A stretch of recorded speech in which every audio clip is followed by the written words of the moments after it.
Hello, everyone. Welcome back to What the Hell is Happening? Nerd Blazes, one of their segments that we're trying out, where Jeff and I take an episode of a show that we haven't seen before, and we watch the latest episode as we try to figure out the age-old question: What the hell is happening? I'm joined, of course, by Jeff. Jeff, say hello. Hello. That is Jeff.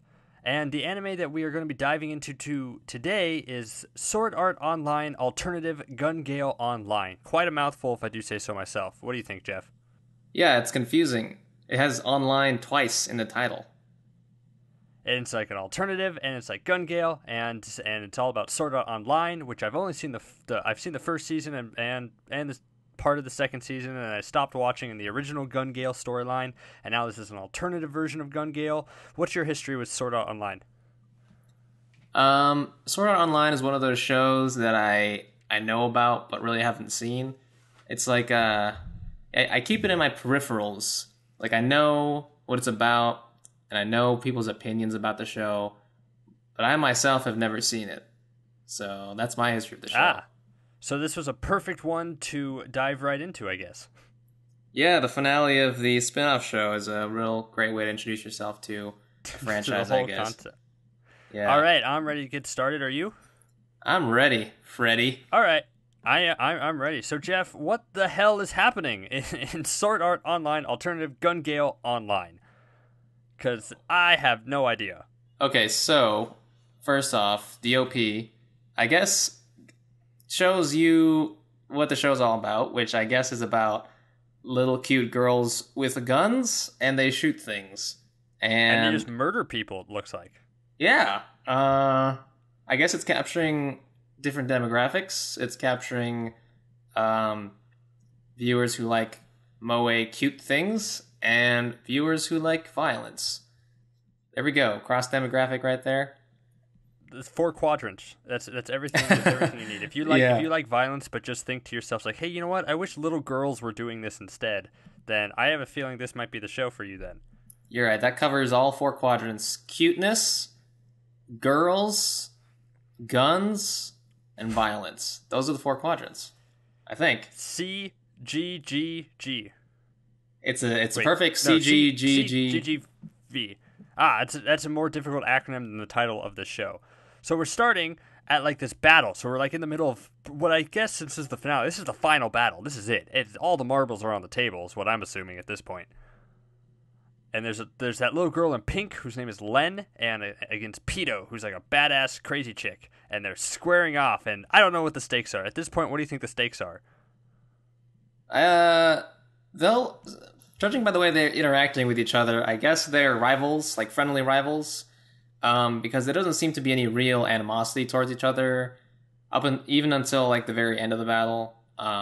So I guess this is some kind of final battle between friendly peeps, which I guess is confirmed by the end of it. They kind of flash back and they say, Pito,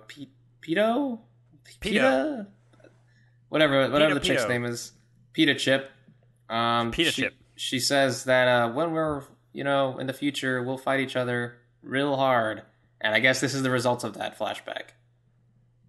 And this is it. It's the final battle. And then knowing, because I'm from Sword Art Online, I just know in the first season of Sword Art Online, if you die in the game, you die in real life. Those were the stakes. Those were simple stakes. So I doubted that those were the same stakes here, but I at least wondered about the fact about, like, if they die here, are they going to get horribly murdered in real life? And I guess that was not the case, because from what I gleaned from it, it was the complete opposite. This was a series about finding life, and like, hey, don't worry if you die here, because you're not going to die in real life. And I guess that was a character arc or theme or resolution that we saw. Yeah, that really confused me, because when Len told Pito, that when we die in this game, we don't really die in real life. Like the reaction that Pito gave was kind of like, it kind of seemed like she was hiding something, like she knew something. Like, that's just the way I read it. Like, oh, she must know something that she doesn't. So I was thinking like, oh, well, are they actually in Sword Art Online and she doesn't really know it, and she's actually gonna die in real life when she kills this bitch? Because that's what I was thinking. But I guess not. I guess it's an actual different game, because they don't actually die in real life. No, they survive. Even though this is some horribly violent show, it's like it's weird going into a show and not knowing the level of violence, but then watching her like one getting her first instance is when her hands get cut off, and then kicks into it. So it's like, oh shit, that's pretty fucking brutal. And I'm amazed by her friend who knew what cut and kick meant cut my hands off and then kick me towards her so I can bite her throat out. Yeah, that was awesome. I don't know. I liked this fight scene a lot. I didn't know what was going on, but yeah, it was the kind of stuff that you could only see in an anime with logic such as this, where everything is a video game. So it's got video game type fight scenes and antics, and I really like that. I like that they took advantage of the fact that if you cut someone's hands off, they don't bleed to death because it's a video game. Yeah, and then if you bite someone's throat out, you don't see blood gush. You see just red digital effects. Yeah, you see some pixels, I think. So yeah, it's all in good fun is really what it's all about. Yeah, if all the fight scenes are like this in the show, then I think it seems like a pretty cool show. Yeah, I mean it does, and then after this, at least for me, once they got into the real world, I just thought I found it really boring. I guess. Well, I mean, then again, I haven't seen the rest of the show, so I don't really care about these characters. But I also was confused, I don't know. You didn't like the best side character that I've seen in an anime in quite some time? Her best friend, who I guess is named Grenade Girl? No. She was awesome. Wait, are you being sarcastic? I can't even tell anymore. No, I loved her. She was great. All of her lines were hilarious when she sees that one guy, M, in real life, the one who got murdered in the game, I guess, in a very tragic death because he got shot like 3 times. And then they see him in real life, I think, that's who that was. And they comes up to him and is like, hey, you're pretty cute. Let's get married. What are you doing after this? And he's like, oh, my heart belongs to another. And then like all of her one-liners after that I thought were comic gold. For me, she's the kind of anime character that really doesn't resonate with me. I just kind of find characters like that kind of annoying. So I find characters like that annoying. I agree with you there, but it's just in this instance, I liked her. I guess so. She was the more interesting one out of all of them. So I'm going to guess the driving plot of this season, or just this question, is who is the real pedo, right? Because that's the question that they kept going. It's like, I'm going to take you to meet the real pedo. We're going to the real pedo, and how did that resolve? So the guy that Grenade Girl wanted to marry is apparently the manservant to the real pedo. And he brings them to this music club and says that the owner of the music club is a real pedo. And so he tries to introduce them to her. But just before that, there's like a live concert with girl who has a very beautiful voice. And then they go meet the music club owner. And then real life Len, I assume, sees right through that bullshit and goes over to real life pedo, who was the singer. What a twist! What a twist! Did you see that coming? Did you suspect the whole time that the singer was actually the real pedo? I didn't. I was confused. I was like, who's this girl? Is this someone we've known? Is this someone they've worshipped and idoled for so long? It sounds like it because they were super excited to see her show, and it'd be weird if that was like the first mention of her. Mm-hmm. But I guess not. And then with her ruse revealed, then she's actually like this young kid, but also like, I guess maybe their age or something. It's really hard to tell with anime. Who knows how old girls are in anime? They're probably like 45 years old, like all of them, like across the board. Right. They have to be at least of legal age, right? Or maybe not even. I don't know. Japan's weird. Japan's a little different. Then this one, the show, I guess this is the downfall of watching the finale, because everything wraps up so nicely, because it kind of gets a little goofy. I mean, they kiss, and they're like, oh, they kissed. Like, oh, what's this? Mm-hmm. Some drama. And then that's how the show ends, with a kiss.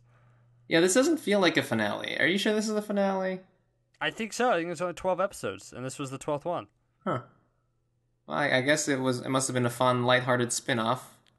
Well, I mean, that's how I felt about it. What with the whole cutting of the hands. Yeah, because we don't really know what the stakes of that tournament was. It seems like if she won the tournament, then she would have been able to die, maybe, or something. Because it's like that's what Pedo wanted to do, was die in the game and in real life, or at least have a game with real stakes. Huh. And just from this one episode, what I see Gale Online this alternative one. I didn't watch the original Gun Gale arc, but what this alternative show seemed like it to be is to be a direct response to those who thought, myself included, that the stakes after the first season of the original Sword Art Online got much lower, because the first season Sword Art Online was all about, you die in the game, you die in real life, but then every other game after that, the stakes didn't really match that, and then for me it lost interest. So it seems like this show was definitely trying to say, it's like, who cares? Yeah, it's a good thing that you don't die in real life when you die in a game, because it's just a game that we have fun and we can shoot each other and be badass little kids and shoot guns. Yeah, did you like the original Sword Art Online? Because from what I hear, it's pretty bad. No, I love the first season's great. I love the first season. And then the second season's not terrible. It just sidelines one of the best female characters in anime that I've seen and puts her like in a cage for like all the season, and that's unfortunate. Oh, awesome. But the first season is really, really strong. I might have to watch it one day. Maybe better than this, maybe not. I'm not sure. Maybe. So yeah, so I guess you can give some final thoughts on it. What are your final thoughts about this? Would you go back and watch the rest of this? Did this interest you enough? I give it a solid no. Purely for the fact that, I'm not really into this kind of thing. You die in the game, you die in real life. You die in the game, you don't die in real life. I don't care. You're in a video game, whatever, man. The only virtual world I liked was Digimon. Was that a virtual world? I forgot. I think so. I don't know. I only watched the 4th season of Digimon, which makes me weird. The one where they turn into Digimon. You know that one?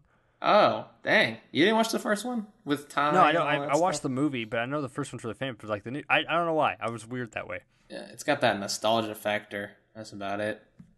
All right. I'm going to read to you the synopsis of Sword Art Online Alternative Gun Gale Online. You tell me if it matches. All right, let's go. Karen Kohiromaki always felt out of place in the real world. Due to her extreme height, she found it hard to make friends with other girls her age. Everything changes when she's introduced to VR in Gun Gale Online. In Gun Gale Online, Karen is free to play the cute, chibi avatar of her dreams. Can Karen find friendship in this bullet-ridden MMO? Did you say extreme height? Yeah, it says due to her extreme height, which I guess makes sense, because maybe that's why we think that Singer is so young, because the other girl was so tall. Wait, so who's the one with extreme height? Is it Pito or Len? The girl who plays Len, but in the real world played by the black-haired chick. But she's not extreme height. She's taller than anybody else. She's taller than her friend. She's taller than... Oh, I didn't even realize that. Didn't notice. I thought she was just older. Remember, because I think at the end, remember in the virtual reality when she got like massacred by like that team of T soldiers or something, and then it looks like she meets them afterwards, and there are a bunch of little girls. Oh yeah, yeah. But she does tower over all of them, so I guess she is pretty tall. So does that mean she's a little girl too? Like the same age as those little girls, but I'm going to say they must be the same age. She just looks older because of her extreme height. And by extreme height, that's about 4 extra inches. That's pretty extreme. And she looks mature too. Like, she reached puberty way quicker than anyone else if she's the same age. Well, all right. So she found friendship.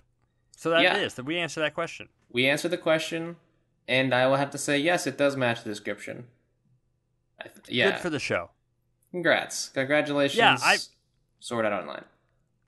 I have no interest in going back and rewatching Gun Gale Online Sword Art Alternative, but I didn't hate this episode.